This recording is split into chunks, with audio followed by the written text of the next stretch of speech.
Why Hepworth at Fondation Mag? I think Hepworth would be so excited to be having the exhibition here because this is a space that has many artists that she knew and loved and admired embedded in the fabric of the place. So she knew Giacometti, for example. She exhibited with him in 1936. Really? Yeah. Where? In a show that travelled around the UK called Abstract and Concrete in 1936 in London and Leicester and Liverpool.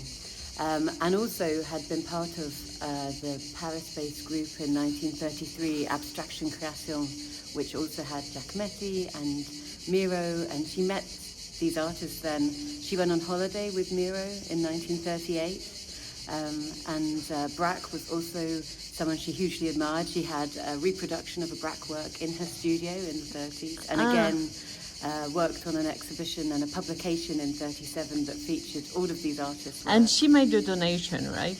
Yes, so this is the other thing. So in later life, she exhibited here twice, actually, at Fondation Mag in the 60s, and obviously loved the place so much that she donated one of her works that was in this show of contemporary art now. So the work is called Figure Walnut and has been part of the Foundation's permanent collection since then, and is a real highlight of the exhibition now.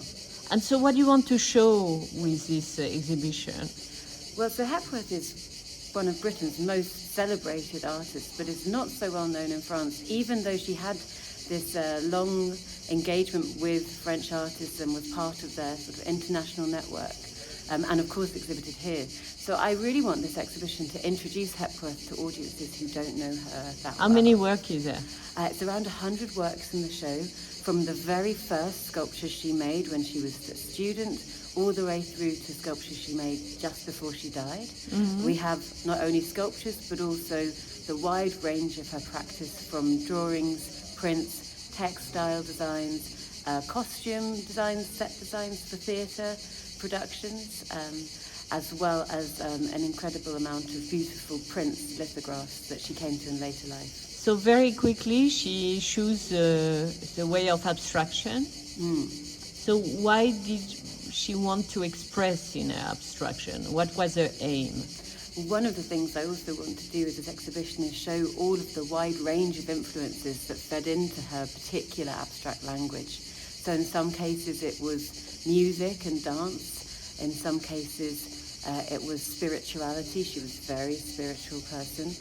She also had a very strong engagement with the world around her, with the natural world. So sometimes it's birds in flight or the motion of the sea, this connection to the landscape that she felt in her body and wanted us all to celebrate.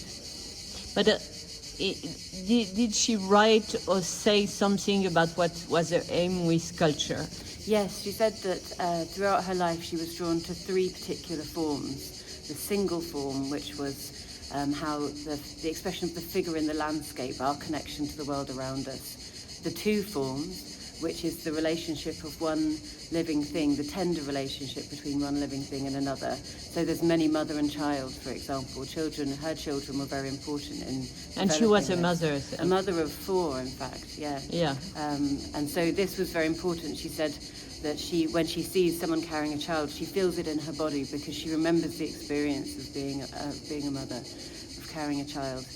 And then the final is the closed form, the pierced form, which was sort of all of these things about the connectivity of everyone in the world to each other and to the environment around us. But why did she say why she chose the abstraction? Because what you speak about is not abstract, in fact.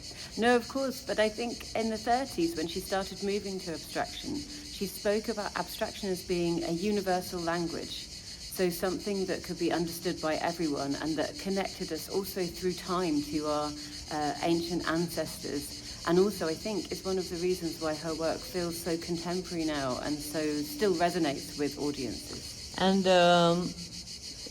she met Brancusi, right? In 33, I think. Exactly, she visited his studio. Yes, and was he an influential person for her? Absolutely, yeah. Brancusi was a huge influence, and I think you can see that in her work. But also, I think it's important, and I hope in the exhibition it shows that she was part of this network of artists that included Brancusi, Picasso, but also Arp and Giacometti and Braque and Mondrian. You know, these artists, they were friends as well. There was a dialogue that went between them. But she's very British, no? She is, absolutely. But many of these artists ended up coming to London. There was a great closeness between London and Paris during the 30s. There was no visa. Exactly. She said when she was a student in London, she said that it was easier to go across to Paris than it was to go home to Yorkshire. So I'm not sure it's something you just say to your parents. No, we are dreaming of that again now because we need a visa to go to London. I know, that's disgusting. Hello, listen to us. We are not happy.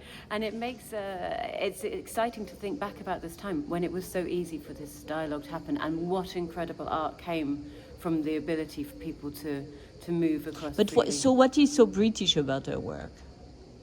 Well, I really think of her as an international artist as well, but I suppose that she became very known in Britain for her connection to particularly British landscape. So the landscape of Yorkshire, where the Hepworth Wakefield is, where I work, and also the landscape of Cornwall, where she spent the last half of her life. But one of the things I wanted to do with this show is also talk about other landscapes that were important to her. So there's a section that looks at Greece, where she travelled in the 50s, and this was something that was an inspiration all through the rest of her life. And she was drawing before sculpting? No, she would draw alongside her sculptures. So sometimes the drawings are called drawing for sculpture, but it's never really that she was planning the sculpture like this. It was more that there's a kind of conversation between the works on paper and the sculptures that goes backwards and forwards. Sometimes you see sculptural forms then appearing in paper. And the choice of material, how was it? So she started off being very interested in direct carving, so the particular wood and stone, very hard woods and stone, and very organic, so you can see the grain of the wood. And she was doing herself? Yes, absolutely. Yeah. And actually faced a lot of sexism, because people all throughout her life would be like, did you make this? You little woman made this big stone with the carving. But then she actually moved from choosing these very organic materials in the 50s. She started working in metal again, partly because she became so interested in expressing these very fluid, open forms of music or spirituality. But metal is bronze? Sorry? Metal is bronze, you mean?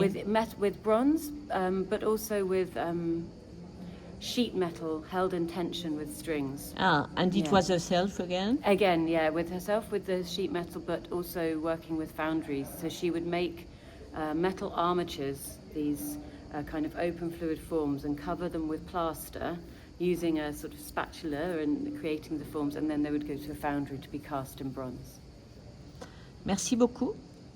You're very welcome.